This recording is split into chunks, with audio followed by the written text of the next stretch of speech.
Kuwait YouTuber Prasad అన్న అంటే తెలియనోడు ఎవడు ఉండడు కువైట్ లో. అలాగే ఇండియాలో కూడా ప్రసాద్ అన్న నువ్వు అతన్ని చంపడంలో తప్పేం లేదు. ఆ పాపకి 11 సంవత్సరాలు, నీ కూతురు వయసు, నీ మనవరాల వయసు ఉంటది.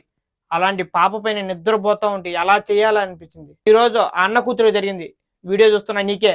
రేపు నీ కూతురు జరుగుతుంది, తర్వాత నా కూతురు జరుగుతుంది. కన్న కూతురు మీద పారాయోడు చేయొచ్చు, ఏ తండ్రి ఒప్పుకోడు.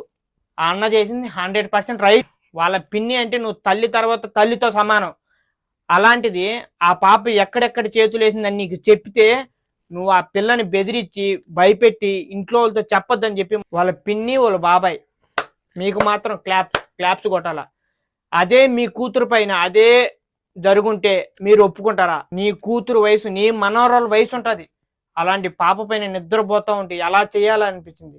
ఎలా చెయ్యేసి ఎక్కడెక్కడ నువ్వు చంపడంలో తప్పేం లేదు. ప్రసాద్ అన్నకు న్యాయం జరిగేదాకా ఈ వీడియోని షేర్ చేయండి.